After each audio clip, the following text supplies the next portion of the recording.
Okay, now children, we will be seeing how to draw a logic circuit diagram of the given Boolean expression.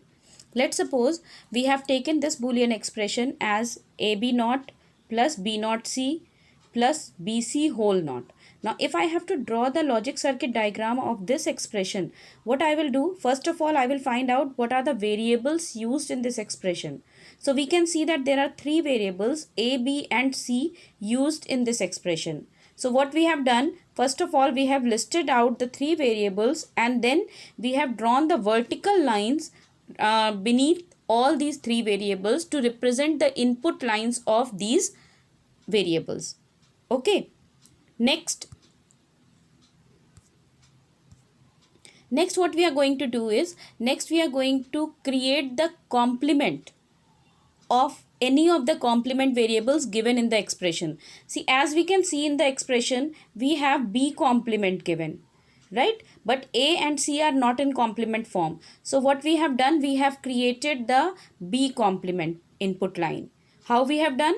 We have taken the line from B and passed through the NOT gate, right? So we got B naught, and for B naught also we had drawn the input line, vertical line.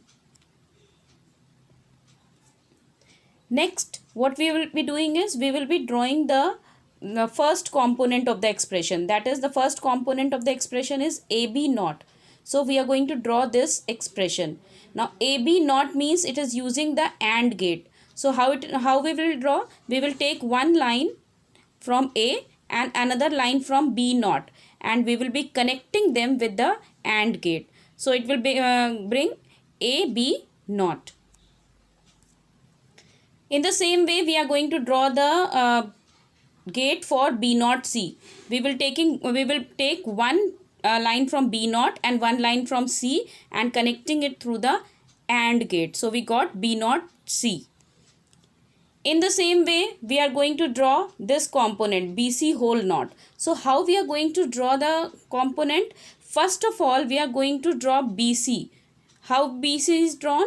First, we have taken one line from B, another line from C and connected it through the AND gate. After we have got BC, then we are going to pass this through the NOT gate, and then we will be getting BC whole naught. Okay. Now we have to join all these components, and with which gate? This is the plus symbol given. So we will join them using the OR gate. So these are the various components that we have generated. Now we are going to connect it through the OR gate. See what I have written? I have written F over here. I have not written the complete expression over here. Now why this is so? This is because I am not getting the space for writing the entire expression. So I have written F over here and represented F over here also. That means F is representing this expression. So this is the logic circuit diagram of the given expression.